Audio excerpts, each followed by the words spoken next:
The hearing is called to order. Magandang umaga po. Good morning, ladies and gentlemen. I'd like to acknowledge the presence of and thank Senator Lacson for participating and providing me with my required quorum. This is the first meeting of the Committee on Foreign Relations of this 18th Congress. Hence, we have to do some preliminaries. I hope you understand. I would like to manifest for the record the composition of the committee, which under the rules of the Senate will have or should have a maximum of 15 members. And the membership was decided by the plenary. Okay, so I am the chairman, and I have 4 vice chairmen, Senators Gordon, Tolentino, De La Rosa, and Pacquiao. And the following are the members: Senators Go, Lacson, Lapid, Villanueva, Revilla, Poe, Gatchalian, and for the minority, Ontiveros, Pangilinan, and De Lima. The jurisdiction of our committee is found in subparagraph number 12, section 13, rule 10 of the Senate rules. And just so that we will be refreshed, the jurisdiction is all matters relating to the relations of the Philippines with other nations generally, diplomatic and consular services, the Association of Southeast Asian Nations, the United Nations Organization and its agencies, multilateral organizations, all international agreements, obligations, and contracts, and overseas Filipinos. So let me now proceed to complete the organization of our committee. The chair moves that we make the rules of the Senate applicable to all the proceedings of this committee. Is there any objection? No objection. Okay. Hearing none, the motion is carried. The chair also moves that the rules of procedure governing inquiries in aid of legislation in cases where the committee performs its inherent oversight duty and conducts investigations on programs, activities, policy implementation, and other matters within our jurisdiction be also made applicable to this committee. Any objection? No objection, Your Honor. Hearing none, the motion is approved. So, can I ask Committee Secretary, please to acknowledge the resource persons and the guests that we have invited for today. Thank you very much, Mr. Chairman. For this morning, we have lots of guests from DFA, but the main guests are the Honorable Secretary Teodoro L. Locsin. We have Undersecretary Eduardo E. Malaya from the Office of Treaties and Legal Affairs and also for Administration. We have Undersecretary Sarah Luwai Ariola, the Office of Undersecretary for Migrant Workers Affairs. Good morning, ma'am. We have Undersecretary Ernesto C. Abella for Strategic Communications and Research. Good morning po. We have Undersecretary Lourdes Iparagire from the International Economic Relations Office. We also have Attorney Brigido D. Dulay from the Civilian Security and Consular Concerns. And we have Assistant Secretary Juniver M. Mahilom West from the ASEAN. That's all, Your Honor. Thank you. Thank you, especially to the Secretary, the Honorable Secretary, for being here. So, this is a general briefing for the committee and for the members of the committee. Those who are not here can resort to the records. So that's why it's important that we give this briefing, because we can always look at the records of the committee. So if you notice, I just followed, Mr. Secretary, I just followed the jurisdiction, in setting the agenda for today, I just followed the jurisdiction of the committee per Senate rules. So, but anyway, we will give the floor to the DFA to give us a general briefing. You've heard the chair acknowledges the presence of Senator Tolentino. Thank you, Senator Tolentino, for being present. So, Mr. Secretary, you can proceed as you want to, but at least now we know you know what the jurisdiction of the committee is. Thank you, Mr. Secretary. Mr. Chair, thank you very much, Mr. Chair and the Senate Committee on Foreign Relations, for this opportunity to show what the DFA does and is doing. This is not always widely known. We therefore hope to be invited more often. The world has changed, and there is so much more to report that is of national concern. Thank you. We can start now.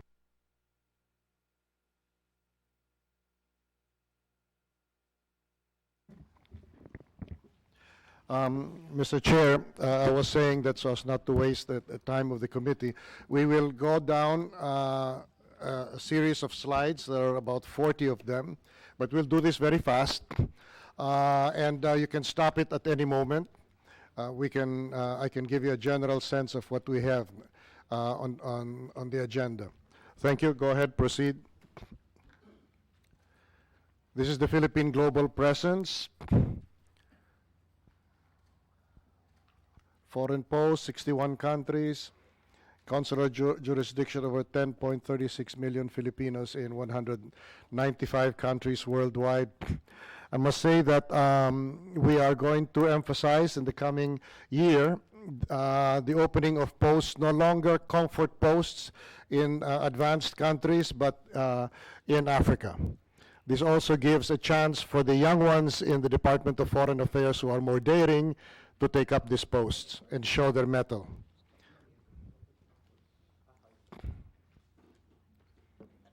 This is, we have an inventory of international agreements and treaties entered into by the Philippines. This is 21 from the 17th Congress, and proposed treaties for submission to the Senate for concurrence 7. Next. These are the treaties concurred in. You are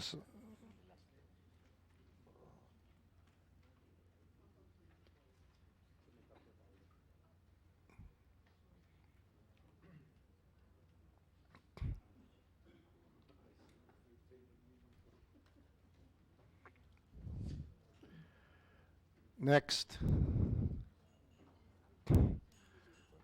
the Treaty on the Prohibition of Nuclear Weapons, which was widely adopted in the United Nations, but we were among the first to sign. But we are still waiting for concurrence from the Office of the President, ratification.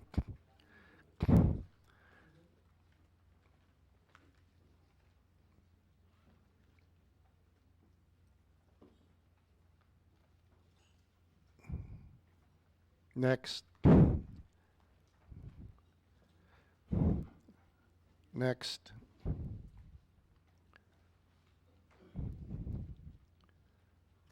We have UNESCO, FAO, which is a very powerful UN agency that's in Rome, and the Human Rights Council, where we campaigned for another term, and I must say I was surprised. I actually went to the French, of all people, to ask for their vote. And when the French ambassador saw me, I thought he was going to die laughing. I says, "You're asking for our vote?" I said, "Yes. But you know, of course, that we are very critical." I said, "Yes, but I want to ask you one question. When you see, when a French policeman sees a dark-looking man with a 5 o'clock shadow at 8 o'clock in the morning, what do you think the French policeman will do to him?" He died laughing, and he said, "You have my vote." The French would shoot him because he looks like an Arab. And that's how we got back in. Next.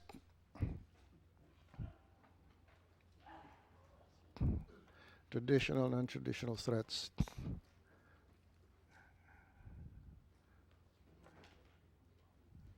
On terrorism and violent extremism, the position we took in the United Nations is the United Nations likes to say that we must get to the root of the problem of terrorism, which is the social causes. And I said, you go to the root when it's still a seed, but once it's sprouted into a tree, it's time to cut it down. And the first priority of the Duterte administration is to cut down the roots of drug trafficking, which finances the terrorism, and to cut down terrorism. Later on, we can address the social problems. Next.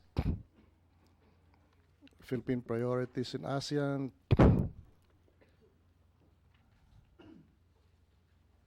Next. Since chairmanship. Disaster risk reduction is actually a very important area in which the Philippines is well recognized in the United Nations. Apparently, we did a very good job in almost all our disasters, including, of all things, the Yolanda disaster. I was there in the UN when they brought it up, and they used it as a model for disaster response. And I said, well, thank you very much for coming up with that conclusion 4 years after the head of the Yolanda relief lost 2 elections because of it. Because apparently the UN really goes slow. But we are well recognized for that. We are also very well recognized for our priority for persons with disabilities, which we celebrated in DFA headquarters just a few days ago. Next. We are the country coordinator for China. And the reason we have come up with the first draft of the text of the Code of Conduct on the South China Sea is because the president told Xi Jinping that he can't understand why there is such a delay, to which the foreign minister Wang Yi turned to me and he said, "Is your president serious?" And I said, "Yes, he is very serious." To which then he said, "In that case, you are country coordinator, and whenever we dilly-dally, please give us a kick." And that's exactly what happened. What I understand from our negotiators there is that there is a lot of progress. It's going very fast. Some of the more objectionable provisions insisted on by China are being withdrawn. I think they're more interested now in getting the code of conduct in place. Next. More on this. The second reading to commence in Vietnam in October. Vietnam, of course, will be the host of ASEAN next year.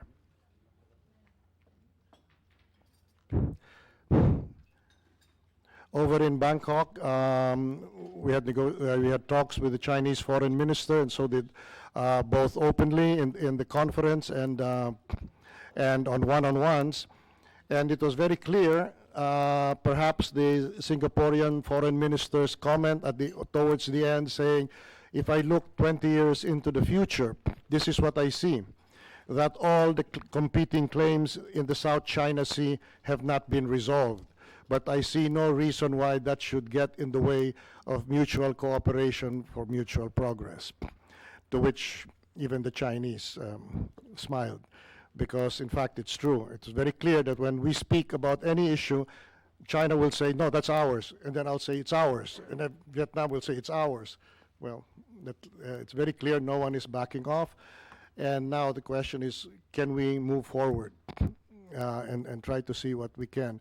After all, we have, as I told them also, we have lived with the Sabah claim for almost 40 years. This was started by my father in Macapagal. It's still there. It's still outstanding to the point where I refuse to open a consulate anywhere in Borneo that is called Sabah, even if it is outside our territorial claim. I don't care who comes to me.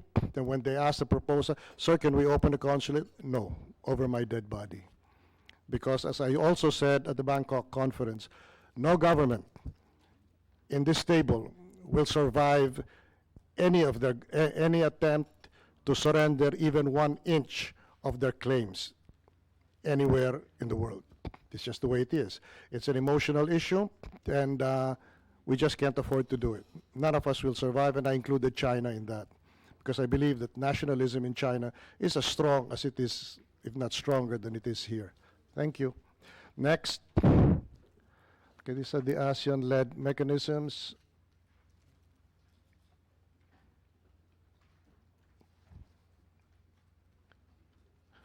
Any comments from? No? Secretary, at this point, I'd like to make it of record the presence of our minority leader, Senator Frank Drilon, and of course, Senator Win Gatchalian is also here. Thank you. Go ahead, Mr. Secretary. Thank you. Next.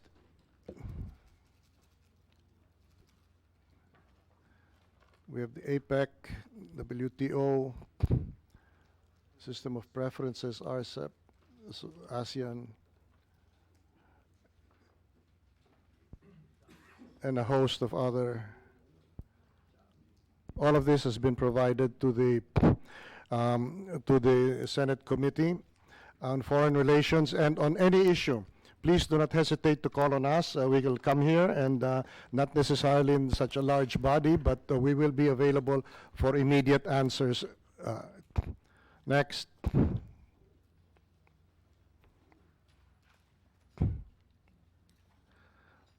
This is the presence of Filipinos overseas, a total of 10 million.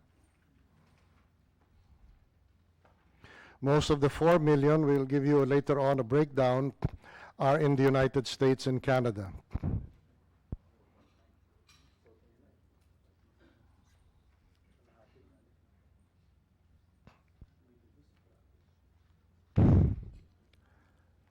In the Middle East, we have about 2 million, and we will also give a breakdown. I instructed them to give a breakdown on our Filipino presence in Asia Pacific, with emphasis on China.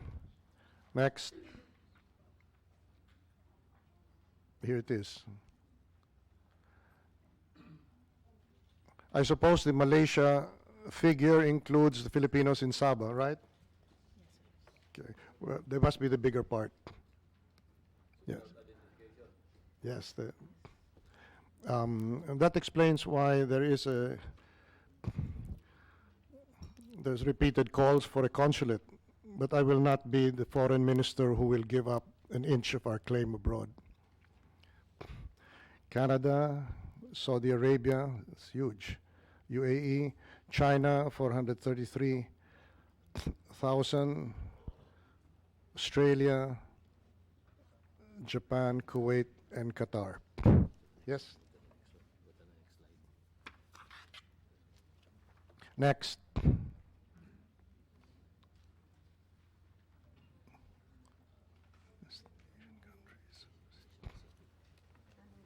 Asia Pacific.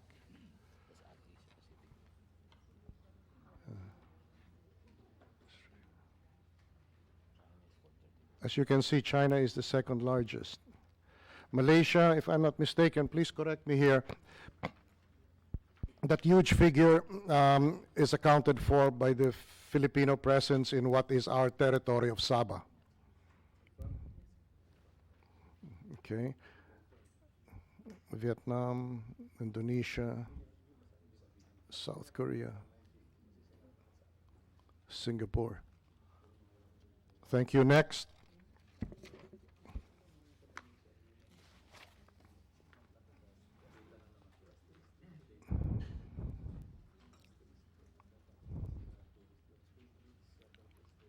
Oh, Denmark's rather large. Okay.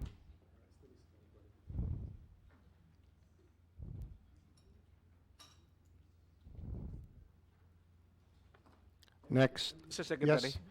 And when we say overseas Filipinos, that includes the migrants, Filipino migrants in the area, as well as those working, and the dual citizens. Ganun na Yes, yan? dual citizens So and pati ang migrants. the OFWs, yeah, tama. Okay, clear. So it's a Filipino ethnic presence, right? Yes, sir. Okay, thank Could you. it also include undocumented?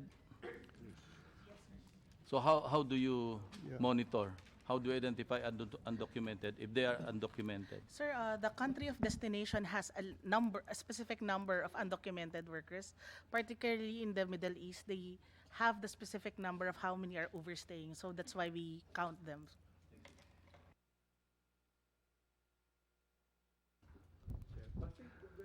Valentina. Yes. Mr. Secretary, I was looking at the list of Philippine membership in multilateral organizations. I was looking at the, somebody from your staff can apprise this committee as to our membership in the Asia Pacific Fisheries Commission. It's still an existing commission based in Bangkok, Thailand, but which was founded in Baguio City in 1949. Wala po dito sa listahan. Member pa ba tayo nun? ASEAN? Asia Pacific Fisheries Commission. Yes, please. Thank you, Mr. Chair. Thank you, honorable members. Good morning. I would think that was way back 1949. I would think that these regional organizations are really focused on conservation and management of fisheries resources. So basically, it's a regional organization. So my Thank you. question is, are we still an active member? Is this commission still in existence or wala na? Kasi sa Baguio City to tinatag, founding member po ang Pilipinas noon. We have no information on that one right now, Mr. Chair. Even in interagency discussions on issues like IUUF, unregulated fishing, for example, we don't specifically discuss this particular commission. There are other regional bodies now that are more active in dealing with these issues. Thank you, Mr. Chair. So in effect, we don't have any knowledge as to the existence of this. Absolutely. For the DFA, Yeah. DFA. We have but no most knowledge like- of this, of the continuing activity of this body. So who is supposed to be the repository of kasi dito sa atin tinatag, the DFA should have a complete set of the documents. Okay. The DFA, for that matter, should have a complete set of the documents on file, or unless yeah. unless we have totally neglected or abandoned our membership in this. Paano ba tayo nawawala sa isang international organization? Laws of interest, we're not attending, ano ba yung... What I understand is that it's BIFAR that knows about this, and DFA BIFAR, and I am told now that the functions of this particular regional organization founded in Baguio are under CIFDEC. They've been absorbed, but we will make sure of that. And one possibility is that they've stopped meeting, and so they're just dropped from the attention of the DFA. But I will get to the Yes, bottom of yes. that. Thank you so much, Nakita sir. ko pa yung website nila. Oh, the website is alive, then it's alive. Thank you. Please continue, sir. Okay, next. Overseas Filipinos, Middle East and Africa. Saudi Arabia, UAE, Qatar, Israel.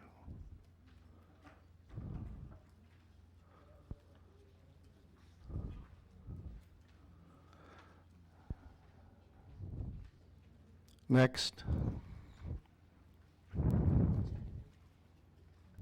Oh, okay.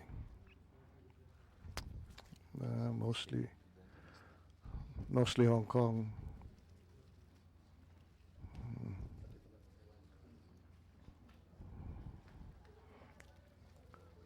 Next.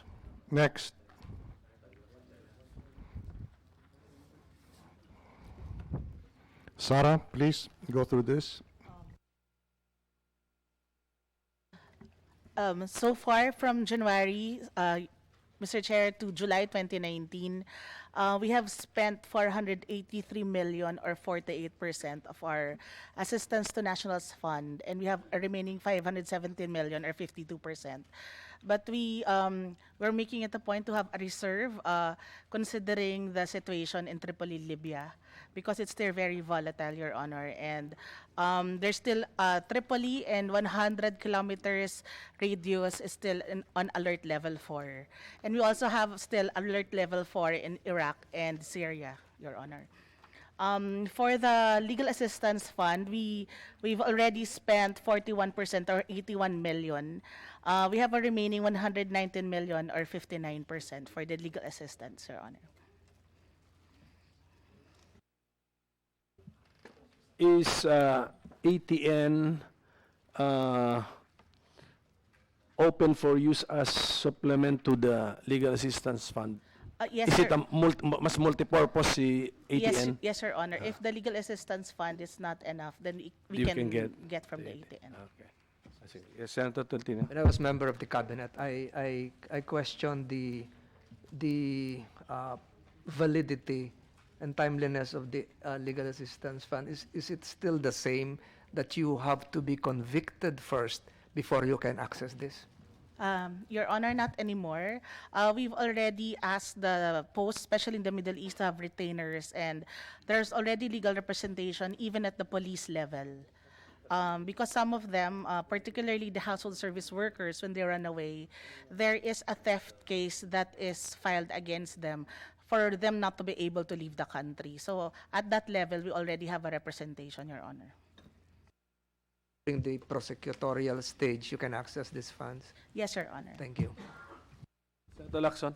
Mr. Chairman, I understand that this is not yet a budget hearing, but out of curiosity, I'd like to find out from the Secretary how you're coping with a measly 20.3 billion budget, at least under the 2019 GAA. And the next question would be, how do you source the ATN and the Legal Assistance Fund within sa budget ng DFA din? Yes, Your Honor. The ATN, Your Honor, is 1 billion, Yeah. and the legal assistance it's is an 200 item. million. Yes, sir. It's an item. Yes, sir. Two separate items, sir. Yeah, that's probably one of the reasons why we simply close our eyes to political appointees, because these people, sila may wherewithal, di ba? Sila yung magaling mag-abono. Although I'm quite vocal, being the chairman of the Committee on Foreign Affairs in the Commission on Appointments, medyo vocal ako na nagko-question do sa political appointees. But of course, we understand that covering 195 countries with a measly 20.3 billion budget sa DFA. Of course, I understand that you still have the DFA working fund, no, to yung income, and you can freely use the income of your posts abroad, and also the passport revolving fund. So, kaya. Yes. 20 billion plus the DFA or the passport revolving fund and the foreign working fund. Although I think we have a shortfall on the passports because of our, I think not bad attempt to be more current in the issuance of passports. We have speeded it up. I think we have exceeded our resources there. I think we are, how much is that again? We don't know, I guess. 500 million in arrears. Do your embassies have fiscal autonomy in the disbursement of the working fund, DFA working fund? No. It's Autonomy? still under the control of the department? Yes. On the question of political appointees, may I say this, that sometimes you need political appointees because the tendency also of career is to just follow the career path. And there are times when you don't want that. And that's why we're going to be shaking up a bit our foreign posts. We are opening more hardship posts because comfortable posts are a temptation to get comfortable. That's the reason why I said earlier, we're just simply closing our eyes, no, when we face for confirmation the political appointees. Kasi when we have the Lee Hyong and the Louvillier of the world, Yes, then probably they could be of help also, di ba? that's right. To help mitigate yung yun nga, maliit na budget. Okay. Thank you. And also, political appointees may have less interest in surviving the post than career. 'Cause, once you have invested your career in something, you really don't want to endanger it. I mean, very few do. We have had notable exceptions, but it's better once in a while to put people there who are not afraid to lose their jobs. And as long as you don't exceed the 49-51 ratio, That's right. then it's all right. You are not violating any provision of the Foreign Service Act. We fall far short of that, at least at my watch. Thank you. Secretary, what incentives or concessions do we give to your people so that they will be attracted to a hardship post? Because, you know, Well, I'd like to ask the career to answer that, because what I anecdotally know is that those who are in hardship posts acquire an expertise in hardship, and they are the first candidates for more hardship. because I have received a complaint before when I visited a not so comfortable place. So do we make promises to them that, you know, you're only X number of years here, you're guaranteed that after passage of this period of time that you will be moved up or moved to a better or more comfortable post? Ganun? Well, Because we- the complaint I received Yeah. was that that promise was violated. I wouldn't be surprised. But yes, there are, usually when it becomes really a very tough hardship post, they are cross-posted to a more comfortable, not so hardship post. But as I said, when you get a reputation for being good in hardship, really, the temptation is irresistible to give you more. Mr. Chairman, Senator Drilon? while we are talking about our posting abroad, a few years back, I asked for a review of the number of posts that we have and how useful these posts are, and in what places are we not present, and where we should be present. So the first question, Mr. Secretary, is how many posts do we have right now?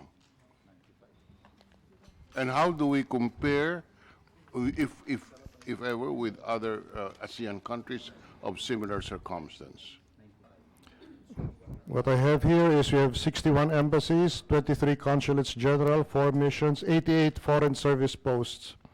Oh, never mind honorary consul, they paid them. 61 embassies, Yes, 61 And- embassies. 23 consulates general, 4 missions, 88 foreign service posts. The exact breakdown is here. yeah,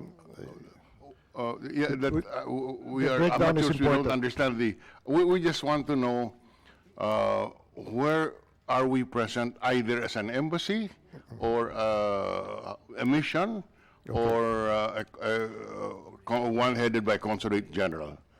Can you flash this breakdown? Excuse me. Yes. I would like to know myself. Could you flash this breakdown? I think this is even a more important slide than anything I've seen so far.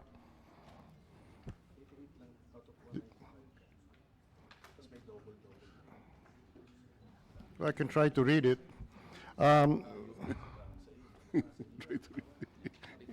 Cannot see it. It's that small. If you don't mind, may I read No, it? 'Cause please, this is really, we're interested in the information, yes. Mr. Secretary. Embassies, we have 6, Brasilia, Buenos Aires, these are the Americas, Mexico, Ottawa, Santiago, Washington, D.C. Consulates General, 10, Agana, Calgary, Chicago, Honolulu, Houston, Los Angeles, New York, San Francisco, Toronto, Vancouver, and the UN mission in New York. In the Middle East, we have 17 embassies, Abu Dhabi, Abuja, Amman, Baghdad, Beirut, Cairo, Damascus, Doha, Kuwait, Manama, Muscat, Nairobi, Pretoria, Riyadh, Tehran, Tel Aviv, Tripoli. Please provide one with bigger for every member of the Senate Foreign Relations Committee. For Europe, 23 embassies, 19, Ankara, Athens, Berlin, Bern, Budapest, Brussels, Copenhagen, Holy See, Lisbon, London, Madrid, Moscow, Oslo, Paris, Prague, Rome, The Hague, Vienna, Warsaw. Consulates General, Frankfurt, Milan.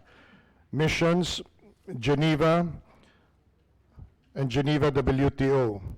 Asia Pacific, embassies 19, Bangkok, Bandar Seri, Beijing, Canberra, Dhaka, Delhi, Hanoi, Islamabad, Jakarta, Kuala Lumpur, New Delhi, Phnom Penh, Port Moresby, Seoul, Singapore, Tokyo, Vientiane, Wellington, Yangon. Consulates General, Chongqing, Guangzhou, Hong Kong, SAR, Macau, Manado, Osaka, Shanghai, Sydney, Xiamen. Mission, Jakarta, PM. Thank you, Mr. Chair. So, okay, so I didn't get the exact figure. First, how many embassies do we have? Oh, total? 61, 61, 61, 61. And consulates, 23, 23. And missions, 4. 4? Yes. 4. So that, hmm? What is a foreign service post, sir? This is the total, the 61 This is the plus total. 23 plus 4. Yeah. If I may, on Yes. your question, career 65%, non-career 35%, correct? Yes. Okay. Male, the gender composition, just in case, male 68%, female 32%, although my own experience is that women are rather better. Muslim 9%. Mike, I'll call later on. I'll call you later, Mike. Yeah. I'll call later. 6 foreign service posts for opening or reopening in 2019. Barcelona, Istanbul, Melbourne, Nagoya, Rabat, Stockholm. That's coming up. So, these, we will open 6 embassies again, just. So I'm told here, and this is what's already on the Yes. pipeline. Yeah. So it's Barcelona, already decided. it's already decided, and I believe there's the budget for it already. There's a budget for it. There's a budget for it. Okay, this is for 2019. Yes. And in 2020, do we have plans of including new embassies, consulates, or missions in the 2020 budget? No, and when that issue comes up, I would propose more hardship posts in Africa. In Africa? Yes. We have this is just anecdotally, I'm told that we have a large Filipino community there. Apparently, they're that resilient. Yeah, that's what probably I'm leading to. The reality is our how would you call this, overseas workers would somehow dictate the presence or non-presence of the Philippine government in those areas. Have we reviewed which areas could be closed and the resources there put to other countries where we need more presence? Or are we saying that all of these countries are critical to our national interest? When I come into this position, I must respect the judgment of my predecessors and, of course, of the department that I serve. But yes, we will review it, and I know how active you were in the past in reviewing the relevance of posts, and would deeply appreciate your inputs as we share the information with you. Yes, we were active, but we left to the department the determination as to which posts are necessary and which posts are not necessary. All that we asked for was a review. The matter of which embassies to close or to open is a matter that requires professional and competent knowledge in the bureaucracy. That is why we never got into that. It was just a request that we review and report to the Senate what is the result of the review. So that if there are embassies that are terminated, that's because the judgment of the DFA is that we do not need our presence there. Yes, sir. What we will do is we'll review it again. In my watch, I will review it again, and I would like to share that information with the Senate Foreign Relations Committee, which is actually we may be calling ourselves the primary foreign policy agency, but the other one is the Senate. Yeah. And maybe, Mr. Secretary, you may wish to compare our situation with that of Indonesia, which is similarly situated as ours in terms of foreign nationals outside of their borders, and probably Thailand. Yes. So we would like to look at that when we come to the budget debate. Yes, sir. You'll have that information. Yeah, I have another question, but on another issue, which the Secretary may want. Are there other presentations that? Can go through yeah, this please. quite quickly. Maybe we can finish the presentations, Mr. Chairman. Next.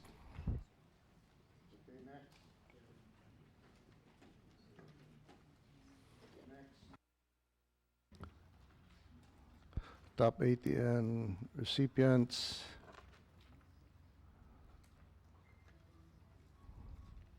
Next.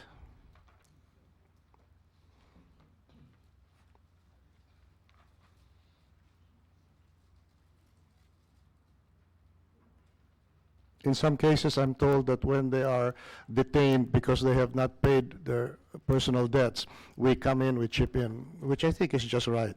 You don't want to keep them there. But this amount is very small. Thank you. Next.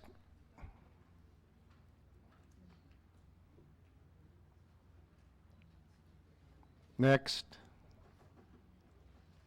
Then, court fees, incidental bail bond.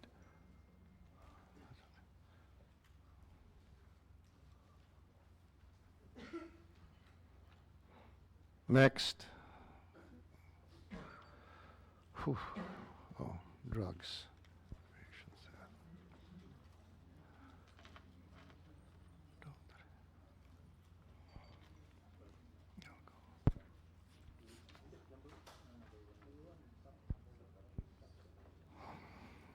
In fact, we have, I was the ambassador of Mexico, our ambassador in Mexico reported that 19 Filipinos were apprehended in a drug bust on board ship. A policy question, Mr. Secretary. How do we reconcile the all-out drug war in this country with helping drug convicts in another country?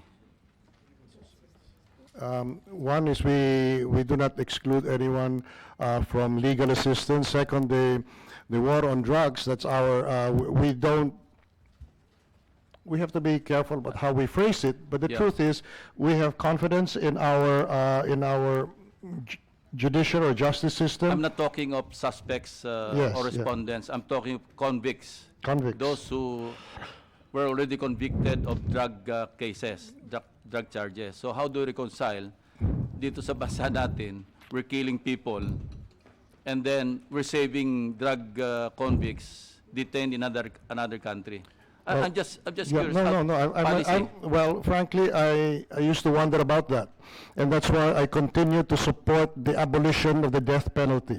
Because I cannot see how, now that we have abolished it, if we restore it, how we can appeal if we feel that there is a possibility of a miscarriage of justice in a foreign country, how we can appeal for mercy or a commutation of sentence. No, that's a completely unresolved issue as far as I'm concerned. Because I cannot reconcile it in my mind. Neither I hope can I. you can reconcile it in your mind. No, I You cannot. cannot. Yeah, thank you. No, not at all. And that's why I stand firm against the abolition of the death penalty. Is it possible to rationalize this way that we are not saying that they should not be punished, but since they are our nationals, we take care of them.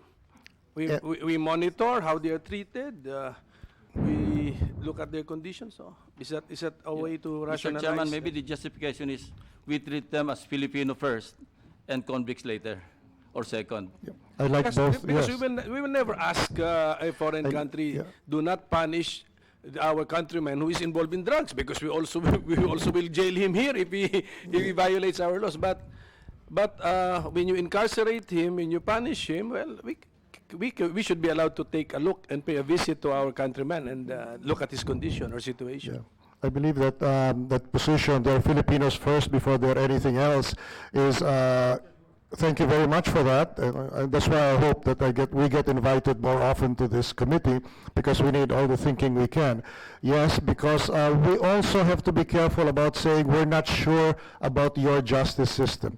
We expect the world to respect our justice system. We cannot raise that question abroad. But we can say, well, it's our obligation. That obligation is weakened when we restore the death penalty, especially in death penalty cases. Yes. Mr. Chair, perhaps, Mr. Secretary, you can have your own internal department study as of the, relative to the cutoff date, when you utilize your legal assistance fund post-conviction, pre-conviction. So probably most of those in the death rows right now are those cases wherein the government never utilized the legal assistance fund, because this is just of recent vintage. I'm very sure of that. Previous to that shift in policy, you utilize the funds after conviction, just in the appellate procedure. Am I correct? Well, that's an interesting point. How many of them were convicted before we changed policy to extend legal assistance all the way down to the arrest? Your Honor, when we checked our records, most of our because most of the ones in drug cases are on the death row. So we have provided them lawyers since the inception of the case. It's just that many of them are drug mules, or some of them, like in the case in Mexico, we have constructive possession of the drugs in a ship. So yes, but we make representations with the countries of destination that we asked for due process and speedy resolution of the case, considering this is migrants. And with, of course, most countries now adopted the Global Compact for Migration. They understand, sir. Case-to-case basis, but the previous policy is that you apply the legal assistance funds after conviction. No. Pag death penalty, sir, meron talaga. She said, when it is a death penalty, we go in immediately. When the prospect of punishment is death, we came in even before the change in policy. Thank you. Mr. Chair, in line with that questioning, Secretary, I remember going to some of the embassies in the Middle East, and I remember our people there were telling me that, because I saw in the list of detained Filipinos, number 2 are immigration cases, no? And a lot of the cases stem from Filipinos luring Filipinos to go there and work illegally. And I believe that during that briefing that I got, the embassies are having a hard time, no, filing cases against fellow Filipinos in that particular country. What do we do about these cases? You are referring to recruiters. Yes, Secretary. And also, I think those Filipinos attract them by extending invitation as relatives.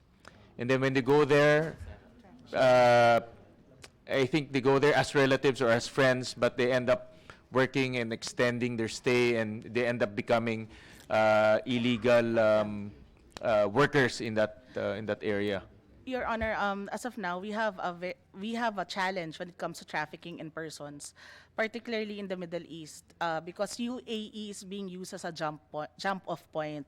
A lot of our citizens have visitors visa or tourist visa, because for their country they're allowed to look for jobs, but while they are visitors there, or they have job seekers visa. That's why we have a lot of overstaying Filipinos in Dubai and Abu Dhabi. Just yesterday, we brought home 46 victims of trafficking.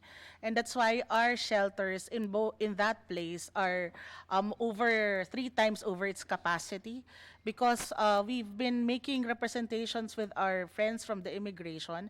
However, it's really difficult. They have been offloading a lot of people that they've been also charged. But you said the traffickers are fellow Filipinos. Both also. Filipinos and foreigners, But Sir majority raw are fellow Yes, Your Honor. Filipinos. Some are relatives, some are people they know, some they've met only on Facebook. They are promised that they will have work visas when they arrive at the country of destination. But sometimes the UAE is being a jump-off point for trafficking in Africa. What do we do to stop it? No? Because kababayan nila yung nag-invite sa kanila doon, nagbibigay ng mga invitations. How do we do? Because it's a recurring problem eh. Tuloy-tuloy siya until now. No? Yeah, As we speak, it's a problem. Yes, we have a massive information dissemination, Your Honor. But we also have to be able, because the problem is the right to travel. It's very difficult to stop because it's a basic human right. But at the same time, they are using the liberality of a country of destination to be able to leave the country. Or some of them will use an ASEAN country, a third country, to get a visitor's visa. It's one of the main challenges now, Your Honor, that we're facing. That's why we need to have a whole of government approach in trying to deal with this challenge. But last year, Your Honor, we almost spent 150 million pesos in Dubai alone to be able to repatriate our OFWs who have been trafficked. So it's really a very big problem for us. My point is, we're spending for ATN, but it's a recurring issue. So next year, may ganyan tayong problema, we'll spend for ATN, and then next year, paikot-ikot siya. Is there, I just want to flag the department to come up with some, I know it's very difficult, no? It's difficult to But I just want you to look at this issue and this problem, because that seems to be the most or the biggest problem in that region. I completely sympathize with that. I myself have been wondering, is there a final solution to this problem on the recruiter side? People will always want to go to a place, of better opportunities. But to the extent that government agencies are remiss in monitoring the false promises, for example, given by recruitment agencies, we will investigate this and see who we can pinpoint, which of our fellow agencies are not doing their jobs. Thank you. Secretary, there must be a way to replenish the fund by civil claim. So, because somebody caused somebody to lose something. So, kung mahanap natin yun, if you can identify the person responsible for the government's loss in spending for the repatriation of the illegally recruited people, then we have to file civil cases to reclaim. The thing assumes that we can find these Yeah, if you recruiters, can find, but that's no excuse. We have to, we'll sit How down about with... those who knowingly went, who were not victims, but knowingly went? Kasi worth it makipagsapalaran, merong fund, which will bring me back home for free. So, can they be also be made responsible and accountable for their actions by reimbursing the government? Sorry. Please. Yeah. Your Honor, in the anti-trafficking law, the victims of the ones who were trafficked are always considered as victims, so we cannot go against them. But we go we really go against the traffickers. We have already asked our immigration to, we flagged we have already given them for watch list purposes the names of those who have been previously trafficked, because there could be a chance that they will be traveling again. And we are also asking the immigration to put some people on secondary check. Because there are some patterns, because especially of those who are traveling, and you know very well that it's not for tourism purposes, but they're looking for jobs, and they refuse to go through POEA. And also, I don't know, but my attitude is that when people are in trouble there, even if it's their fault, we get them out, whatever the cost. Just have to bear it. Thank you. Secretary. Next.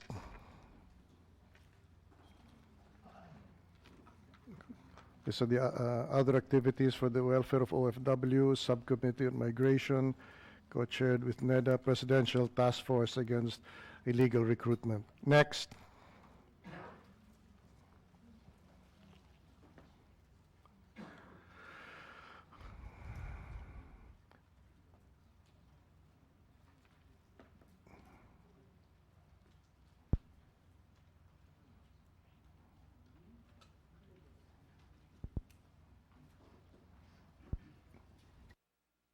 Next. Oh, finished.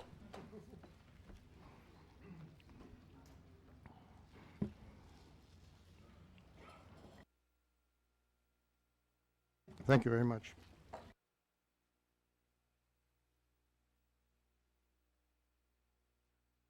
Undersecretary Arriola mentioned earlier, this radius, 100-kilometer radius from Libya, from Tripoli, which is all the way to Syria, Iraq, and Iraq. So, sir, Syria and Iraq are both on alert level 5. Alert level, okay. Our passports are marked not valid for travel to Iraq.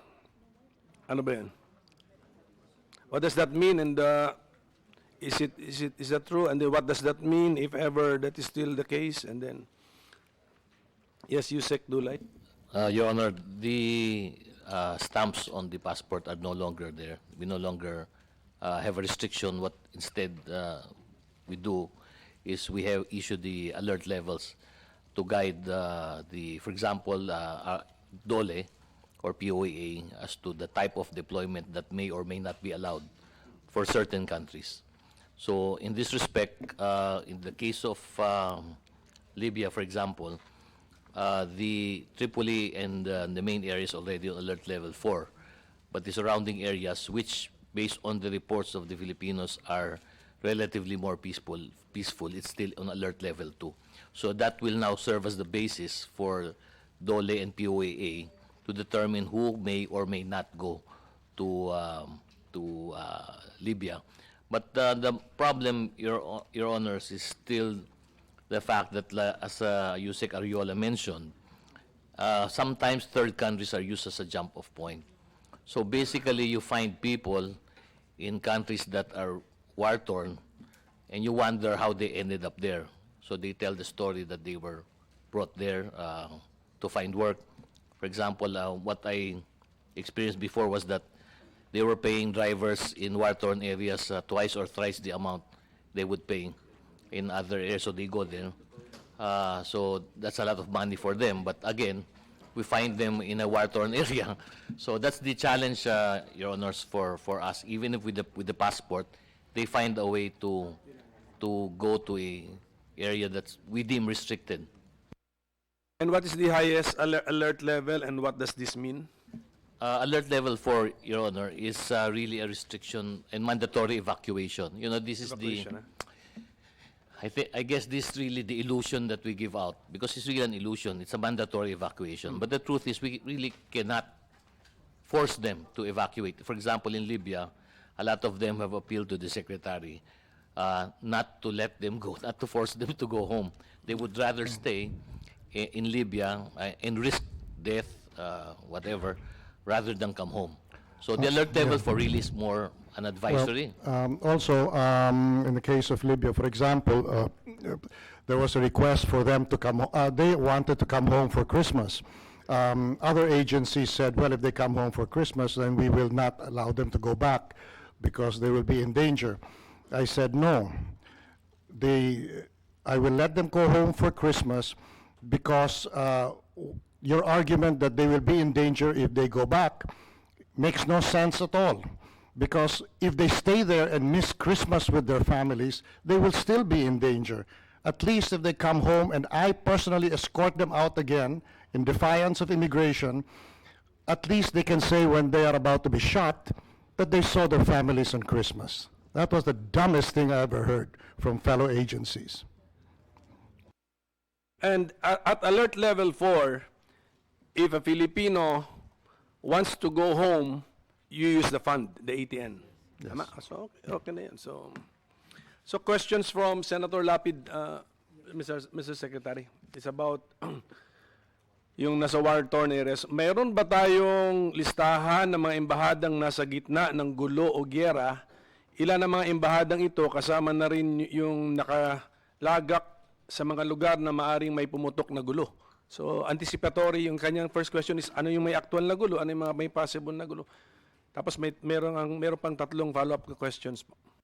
We will look into that, aside from Libya, Syria, Iraq, and then supply the answers, and we will also announce it, at least so that they know. At anong mga hakbang ang isinagawa ng kagawaran upang masiguro ang kaligtasan ng ating mga embahada at mga kawani nito sa mga lugar na may gulo o gyera? So, kasi daw sabi ni Senator Lapid, kayo nag-aalaga ng mga Pilipinos, pero paano daw yung kaligtasan naman ng ating mga frontliners? We do that from case to case. In the case of Libya, I sent one of our people there, and I asked the president to make him ambassador, so he has at least the distinction of being shot as one. My position is that you don't go home. You don't go home for leave. Yeah, that's right. There will be no need for confirmation. You stay there until the last one is safely home. That's why they call it a hardship post. Anyway, malapit na rin ang budget season. So itong tanong ni Senator Lapid, may budget ba para sa nakalaan para sa seguridad at proteksyon? Meron ba tayong mga armored vehicles, bulletproof vest, helmet? No, and that's why I'm looking at vehicle purchases. I see no reason why we should buy Mercedeses when we need armored vehicles instead. Senator Gatchalian. Mr. Chair, Mr. Secretary, I just want to get some updates on the issue of POGO workers, no? Because I've been reading in the papers that the DFA made some policy changes or procedural changes when it comes to accepting POGO workers to our country. I just want to get some updates on that. What I do know is that the changes that we made were simply this. In the past, we lost track of these POGO workers, or for that matter, any tourists, because with certain countries, for China in particular, it's their passports have a picture of the 9-dash line. If we stamp that, then in effect, Secretary Del Rosario believed, in effect, we are acknowledging that they're entitled to their 9-dash line claims. And so he followed the Vietnamese practice of stamping a piece of paper or the application for a visa instead of the passport itself. The problem with this is that they can always plead, we lost the piece of paper. And this is why we cannot keep track of them, especially Secretary Dominguez has complained for tax purposes. And so what I decided is that we made a design of our stamp. Our stamp shows the full extent of Philippine claims, the exclusive economic zone, Philippine claims. Well, I don't want to mention it now and get all the embassies angry, but it's the farthest extent of Philippine claims to territory. And we stamped that on top of the 9-dash line. Now, if they want to avoid getting that stamp, don't come to my country. That's all we can do now, for now. So meaning, Secretary, before these workers come here, they have to go to our respective embassies and consulate to get that Yes. visa. Well, if they get their visas in our consulates, they should get that in our consulates. But if they come in on the visa upon arrival, then it's immigration that does it. Still issuing visa upon arrival here in... Yes, we are. Okay. Is there any policy changes? Because I believe that's also one of the loopholes that created this massive influx of POGO workers, undocumented at least. Yeah, well, that is the remit of the Bureau of Immigration under the Department of Justice. So I don't know, but I do know that if the Chinese government is serious about their objection to online gambling, then they will start telling their nationals, I guess, not to apply. Mr. Secretary, just to finish up, Mr. Chairman, I just want to commend the good secretary for coming up with that ingenious way of stamping the visas on the passports itself. No, I think we solved two things. Number one, we assert our claim. Number two is we have very close regulation, at least tracking of those visitors coming to our country. We hit two birds with one stone with a very ingenious idea. Just want to commend the good secretary. Thank you on behalf of those who thought of that in my department. Senator Tolentino. I have 4 questions. You can take note. One, follow-up kay Senator Gatchalian. Marami po tayong nai-issuehan na tourist visas, Chinese, going to the Philippines, and after arrival, conversion as a working visa for 3 months to be employed in POGO. So, is there a possibility for the DFA to vet properly those applying for tourist visas to ensure that you will know their original intent, and upon arrival in the Philippines, they will not convert into working visas? Question number 1. Question number 2, I'm sure the DFA now has in place a contingency plan. Hindi pa natin alam kung ano mangyayari sa Hong Kong. Hindi pa natin alam kung anong endgame ng Hong Kong. As to what will transpire after a few weeks, I'm sure the DFA has a plan. Siguro we would like to hear some words from the Secretary as to what contingency plan you have for Hong Kong. Number 3, insofar as Israel is concerned, I am aware that Israel is now about to deport Filipino children born in Israel, raised in Israel, knowledgeable of Jewish customs, alam yung salita ng Israel, kasi hindi they follow citizenship by blood. So they will be deported to the Philippines, although Filipinos yung parents, to a country they've never seen. Hindi nga marunong magtagalog. Ano po yung update dito? Number 4 question. For ASEAN, meron tayong pinirmahan nung araw na ASEAN Inter-Country Disaster Contingency Plans. If an earthquake will occur in Indonesia, padala tayo ng tao. Yung earthquake sa Batanes, padala sila ng tao. Parang wala tayong naririnig doon. Just 4 questions. Thank you, Mr. Secretary. Let me answer the one on Hong Kong. I cannot answer that because I can only give the assurance in public that we are ready for whatever contingencies are, but I do not wish to comment on that based on my own personal historical experience, which I believe Senator Drilon is aware of. We were together in the Cory cabinet. After the fantastic world-shaking EDSA People Power, we were the love of the world. 6 months later, the foreign press left because they have to go. They are stationed in Hong Kong. 6 months later, they started attacking the Philippines. So our British advisor and I went to Hong Kong to ask, what's up? We haven't done anything. And we were referred to Jardine Matheson, the owner of the South China Morning Post. And he said, this is payback time. In 1967, people like you, pointing to me because I went to Hong Kong in 67 as a journalist, you made fun of Hong Kong during the Red Guard riots.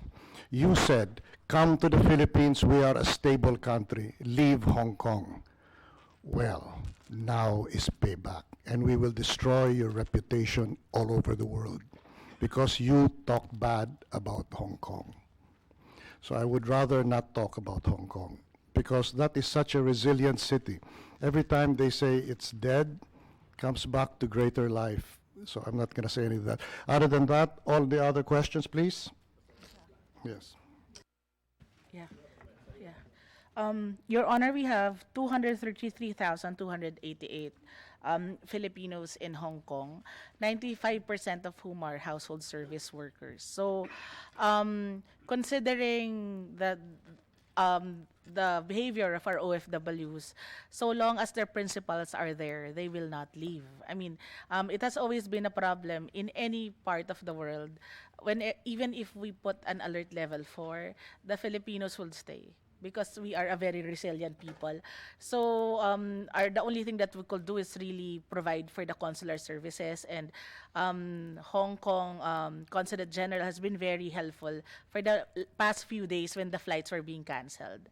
As for Israel, the Philippine Embassy in Tel Aviv has been working closely with the Philippine Immigration and Border Authority of Israel to ensure that the deportations are carried out in a just and humane manner. Also, we have been coordinating with OWA to help the families with their reintegration. Under Israeli law, foreigners are allowed to work in the country for a maximum of 63 months only, and the only exceptions are for the caregivers whose principals are alive and request for extension.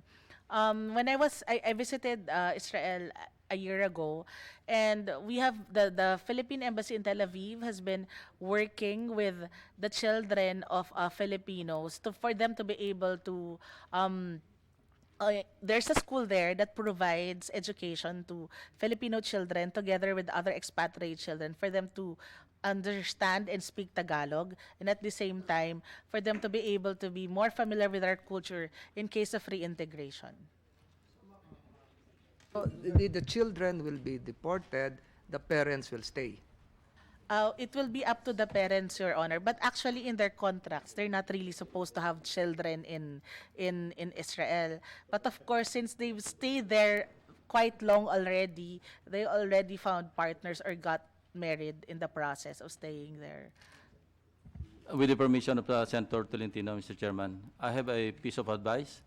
Kindly remind them of Manuel Luis Quezon during the Holocaust, and maybe they will be more humane in treating our Filipino children there. In fact, I have there have been an initiative from the DFA to include Quezon among, there's a name for it, the just of the world. those who saved the Jews. And they said the category is they must have personally risked their lives to do it, like Raoul Wallenberg, the Swedish hero. I said, Quezon risked even more than his life. He risked his political career. For those of us who come from politics, believe me, that's worth more than life. He did it at a time when we were a colony of the United States. He had no authority to bring in the Jews, but he took them in because it was the decent thing to do.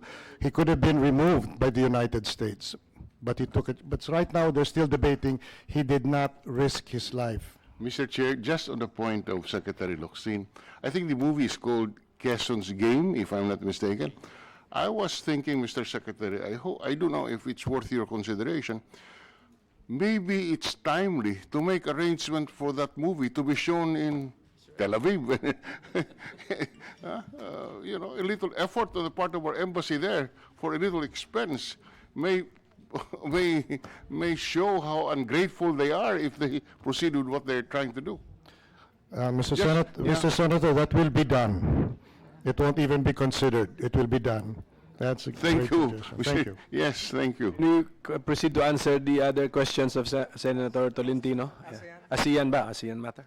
Good morning, Your Honors. Good morning, Mr. Chair. And to answer to the question of Senator Tolentino, we have this, sandali po, ASEAN Leaders Summit last November 2018 in Singapore, where the leaders had a declaration on the guidelines on consular assistance by ASEAN member states missions in third countries to nationals of other ASEAN member states. Simply put ho, nagtutulungan yung mga missions of ASEAN member states, especially to nationals na wala hong mission in that particular place.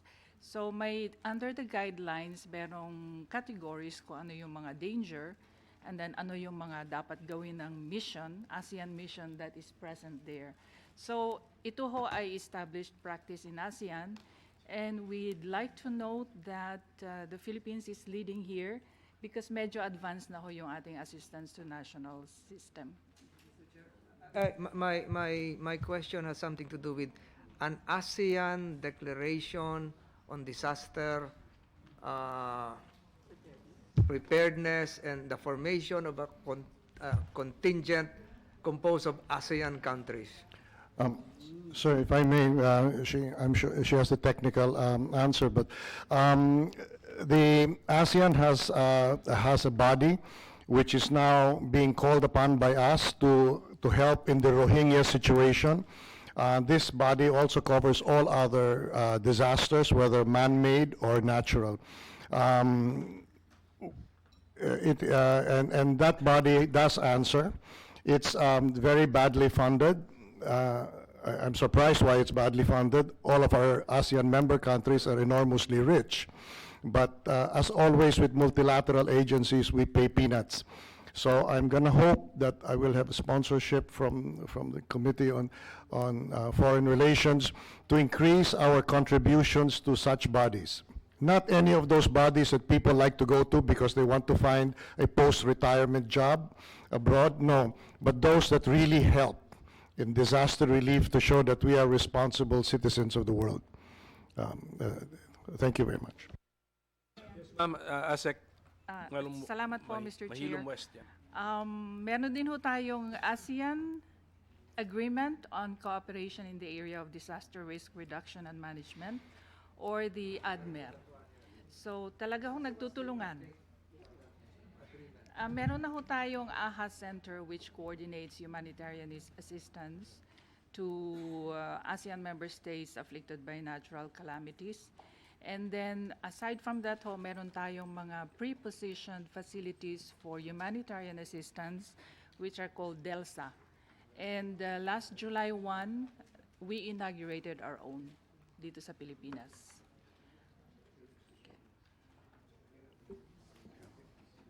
Drilon. Yeah, Mr. Secretary, can the committee have an update on the Chinese vessels sailing through Philippine territory, which was the subject of the complaint of Secretary Lorenzana, and the Chinese vessels reported to have ignored requests for identification of the vessels crossing our territories? Just this morning, I usually, as I said, I don't listen to civilian sources. I only listen to Army to tell me what's wrong. And then we wait for the National Task Force reports. However, I said that since it is the Secretary of National Defense who has spoken, fire off a diplomatic protest at China. And if we have already fired one off on the Chinese warships, fire off another. We'll never run out of those. And in doing so, please make it explicit, the message, and to drop diplomatic language. Am I correct in saying that the filing of the diplomatic protests will continue to assert our authority over these Philippine seas so that we will not be deemed to be acquiescence, to be consenting to what they're doing? Is that a correct? Yes, that's why we're doing it. When I was, of course, in the United Nations, I preferred verbal confrontations, but now that I'm here, cannot do it anymore. And the better approach probably is written confrontations, Mr. Secretary. Not Yes. through, yeah. But I just wanted to put on record that given the imbalance in military power, in economic power, we can continue to assert our sovereignty, sovereign rights, by continuously putting this on record that we are protesting it. Otherwise, we may deem to be accepting their incursions into our territory. In Bangkok recently, a week ago, I said that the Philippines not only will never give up an inch of our territorial claims, but that parts of our territory that were taken by China will never ripen into right. I also said that the age of hegemony in Southeast Asia is over. It won't be either. No country will ever have it again. Thank you, Mr. Secretary. Mr. Chairman, would the Secretary be in a position to share with the committee and the public the responses of China to these protests that we have filed? Let me ask Yes, my department, and as far as I'm concerned, it's fine. But then it must be, I suppose, I'm just guessing that it's a diplomatic practice that it be kept secret. But I know that even in the United States, even the deepest secrets of national security are shared with the Senate. Yeah, that is why we're asking if it is consistent with policy for you to share, at least with the committee, if not with the public, the responses to these diplomatic protests. I don't know about the public, but definitely with the committee. And it will be done. Thank you, Mr. Chair.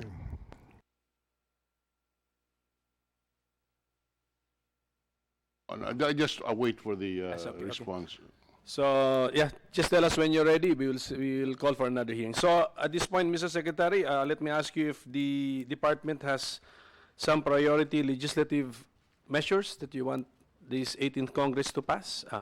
Before answering Also that, related to the question of the chair, Senator Lacson. going back to the repatriation of Filipino convicts, no? Maybe you should pursue more transfer of sentenced persons treaties, just like what we have with Spain, no? I'm just wondering kung papayag silang malipat sa Muntinlupa from where they are being detained abroad. Yun lang ang problema doon. But kung ang intention is really to, to take care of our own nationals, mas magandang naandito na sa atin, di ba? So maybe in coordination with those foreign countries, we can pursue that path. Yeah. On our budgetary needs, we will submit on another occasion. I have one particular advocacy, and this is to end contractualization in my department. I think it's talked about everywhere, so I think it's about time it happens in mine. Second, this is not my department, but since I already announced that in my watch, foreign policy is the hand in the iron glove of the armed forces. Therefore, I hope that the armed forces budget will be increased, because there are members of the public who are very adamant about taking hostile action against foreign countries, but nobody seems to be prepared to pay the price for that. I think the Army needs more than the minuscule amount it is getting. How much did you propose in the budget call, Mr. Secretary? What's it? For mine? No, no, for DFA? 25 billion. So an increase of 5 billion Yeah, 25 from the billion. 2019. Yes, yeah. And I will review that again to make sure that this really answers your concerns. Hardship posts, opening them where there are more Filipinos. I'm surprised that Africa is, the numbers are not as big as I am led to believe by businessmen who have deployed many Filipinos there. Thank you. Mr. Senator Tolentino. We've heard your statement that you will only rely on the advice given to you by the armed forces. Perhaps you should also consider the Committee on Foreign Relations of the Senate. From the Committee on Foreign Relations, I do not take advice, I take instructions, because under the constitutional form of government, the foreign policy power is shared between the executive, as represented by me, and the Senate. Thank you. Undersecretary Melaya. Thank you, Mr. Chair. I just would like to, follow through on what Senator Lacson had mentioned about the need for the transfer of sentenced persons agreement. In fact, our office, the Office of Treaties and Legal Affairs, have been working and trying to convince the Department of Justice to give it more push and perhaps for us to accede to the Strasbourg Convention, because by doing so, we can do it not just bilaterally, but multilaterally.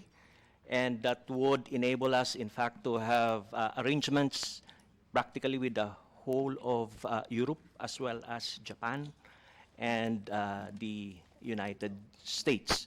And we would like to do this, of course, as a humanitarian and ATN measures for our people. And with respect to our budget proposal, we also would like, the Senate to consider the Tier 2 proposals of the DFA, and this is in the amount of 15 million. Billion, I mean, and that would add to what we already.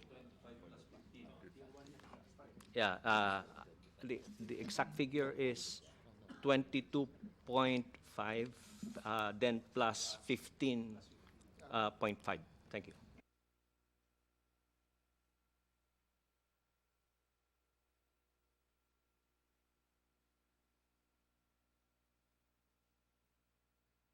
Okay, so we just want you to know, Mr. Secretary, that this committee will be always ready and open for your ideas, not only about treaties, but if you have some amendments to laws or new laws that you have in mind, that the department has in mind, feel free to suggest them to us.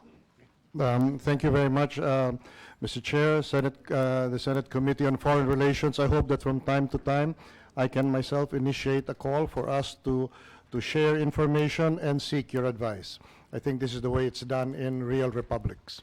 This is just a general briefing, but the committee will soon request for specialized briefings. West Philippine Sea, ano pa ba? What other topics? So that's why we have a relatively short, a brief meeting this morning. Yes. But we have prepared lunch for those who can stay for lunch. Thank you, Mr. Secretary. Thank you to the entire department, and thank you to my fellow senators for joining me. Our hearing is hereby adjourned.